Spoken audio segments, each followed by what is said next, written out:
हम्म,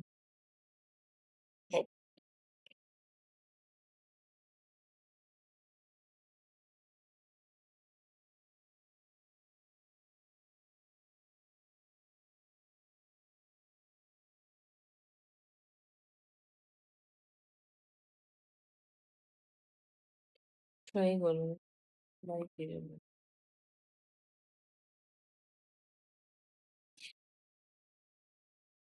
hello students, Sunita Bishnoi की class में आपका स्वागत है। आज हम कुछ कॉम्प्लेक्स के बारे में बात करेंगे और इनके बारे में हर कंपटीशन के अंदर पूछा जाता है, या इनकी ज्योमेट्री पूछ ली जाती है, या इनका हाइब्रिडाइजेशन, या इनर होगा आउटर होगा, या इनकी नेचर कैसी होगी, मैग्नेटिक डायमैग्नेटिक पैरामैग्नेटिक, है ना।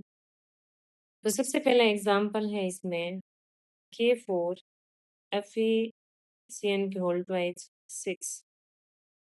और अगर इसका नाम देखें तो नाम क्या हो जाएगा, पोटेशियम हेक्सासाइनोफेरेट सेकेंड। ठीक है।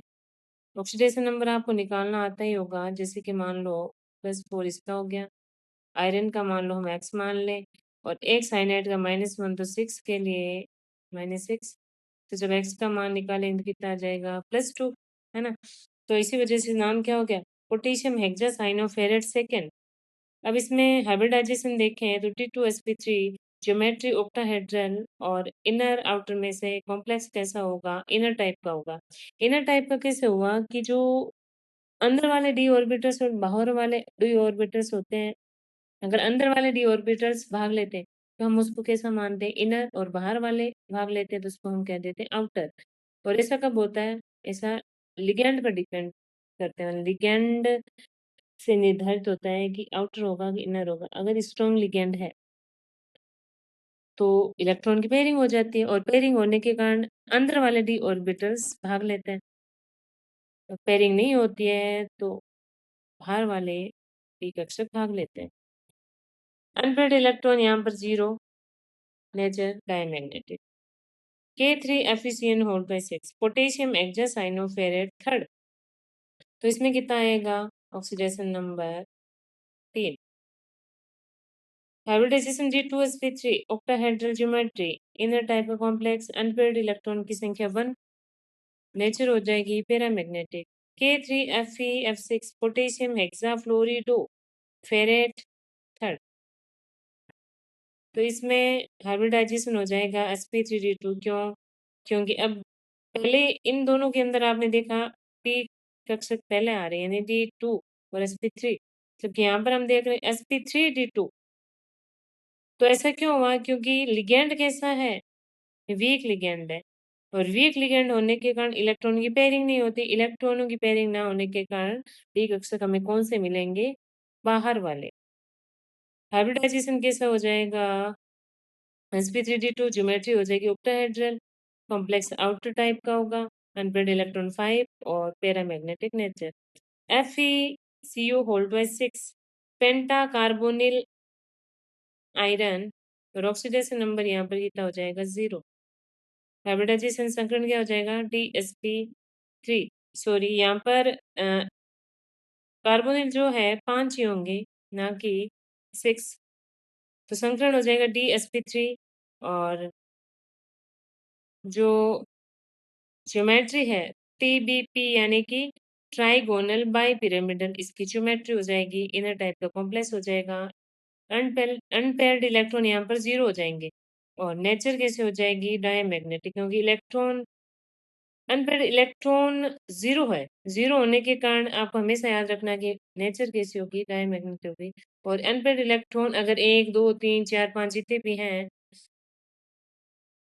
तो पैरामैग्नेटिक नेचर। CuF6 3 माइनस, तो इसको क्या बोलेंगे, hexa fluorido cobaltate third ion. Hybridization हो जाएगा sp3d2, ज्योमेट्री हो जाएगा ऑक्टाहेड्रल, आउटर टाइप का कॉम्प्लेक्स हो जाएगा, अनपेयर्ड इलेक्ट्रॉन 4 हो जाएंगे, और पैरामैग्नेटिक यहाँ पर नेचर हो जाएगी। फिर CuS2 6 hexa aqua aqua cobalt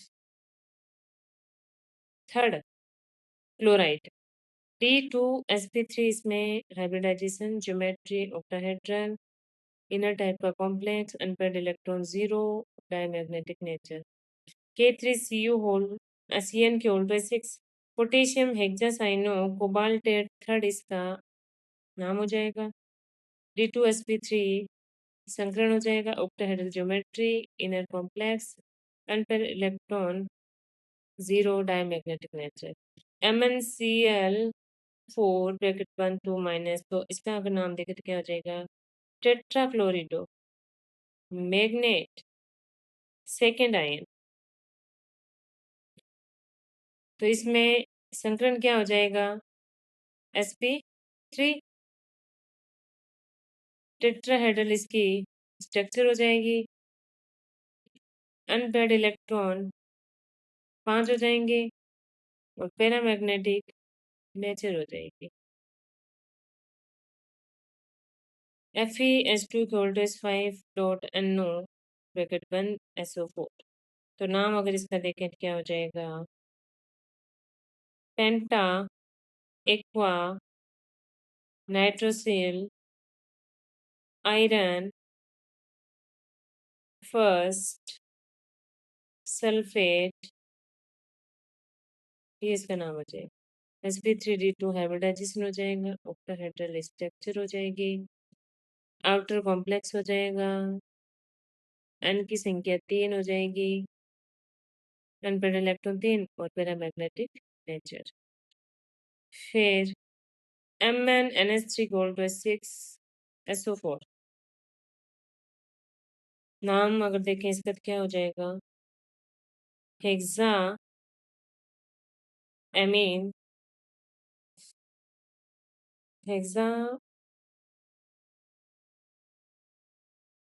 हेक्साएमीन manganese second sulphate जैसे कि ये X यहाँ पर प्लस का 0 बराबर में सल्फेट का कितना चार्ज होता है 2 होता है ना ये इसमें ब्रैकेट के अंदर ही होगा पूरा तो -2 बराबर 0 तो X का मान यहाँ पर कितना आ जाएगा 2 तो ऑक्सीडेशन नंबर कितना हो जाएगा 2 तो नाम हो गया hexa amine manganese second sulphate ठीक है sp3D2 hybridization octahedral structure outer complex unpaired electron 5 paramagnetic nature फिर K3 MnCn होल बाय 6 नाम क्या हो जाएगा potassium hexacyano magnet third D2sp3 इसमें हाइब्रिडाइजेशन हो जाएगा क्योंकि साइनाइड यहाँ पर कैसा लिगेंड है स्ट्रॉन्ग लिगेंड है ऑक्टाहेड्रल स्ट्रक्चर हो जाएगी inner complex unpaired electron 2 paramagnetic nature फिर NiCl4 होल बाय 2 माइनस नाम अगर इसका देखें तो क्या हो जाएगा टेट्राक्लोरिडो निकलेट सेकेंड आयन ठीक है ये निकल का X ये क्लोरीन का -1 चार के लिए -4 बराबर -2 तो X का मान कितना आ जाएगा 2 तो sp3 hybridisation tetrahedral geometry unpaired electron कितने हो जाएंगे तो paramagnetic nature NiCN whole twice 4 2 minus ये अपने एक कॉम्प्लेक्स हो गया अब इस कॉम्प्लेक्स का नाम क्या होगा तो नाम होगा टेट्रासाइनो निकलेट सेकेंड आयन TsP2 इसमें हाइब्रिडाइजेशन हो जाएगा स्क्वायर प्लेनर ज्योमेट्री हो जाएगी अनपेयर्ड इलेक्ट्रॉन की संख्या 0 diamagnetic nature NiCu whole twice 4 tetra carbonyl nickel oxidation number 0 क्योंकि CO कार्बोनिल खुद क्या है न्यूट्रल उदासीन तो ऑक्सीडेशन नंबर निकल के लिए क्या आएगा यहाँ पर 0 आएगा हाइब्रिडाइजेशन sp3 होगा टेट्राहेड्रल स्ट्रक्चर हो जाएगी अनपेयर्ड इलेक्ट्रॉन की संख्या 0 हो जाएगी और डायमैग्नेटिक नेचर हो जाएगी फिर इसमें अगर हम इसका इस कॉम्प्लेक्स का नाम देखें तो नाम क्या हो जाएगा जैसे कि आपको पता होगा कि अगर किसी भी लिगेंड में पहले से डाई ट्राई है तो हम उनके लिए बिस, ट्राई, ट्रिस है ना, ऐसे लगाते हैं नाम के आगे। तो इसका नाम क्या हो जाएगा? ट्रिस। इथेन 1,2-डाइएमीन। ईएन क्या है? इथेन 1,2-डाइएमीन। और इसके 3 मोल होने के कारण इसके आगे क्या लगाएंगे? ट्रिस। इथेन 1,2-डाइएमीन निकल सेकेंड क्लोराइड। हाइब्रिडाइजेशन क्या हो जाएगा? sp3d2 ऑक्टाहेड्रल स्ट्रक्चर हो जाएगी, ज्योमेट्री हो जाएगी, आउटर कॉम्प्लेक्स होगा, अनपेयर्ड इलेक्ट्रॉन 2 होंगे और पैरामैग्नेटिक नेचर हो जाएंगे। अगला एग्जाम्पल है NiEn होल ट्वाइस 2। अब यहाँ पर ऊपर वाले एग्जाम्पल में आपने देखा कि 3 मोल थे, En होल ट्वाइस 3, और यहाँ पर कितने? En whole twice 2। तो होल ट्वाइस 2 के लिए क्या लगाओगे? बिस। तो बिस इथेन 1,2-डाइएमीन निकल सेकेंड क्लोराइड DsP2। इसमें क्या हो जाएगा? हाइब्रिडाइजेशन हो जाएगा, square planar, geometry, unpaired electron 0, diamagnetic nature. K3Cr F6। तो इसके लिए हम क्या बोलेंगे कि पोटेशियम, नाम क्या हो जाएगा? Potassium hexa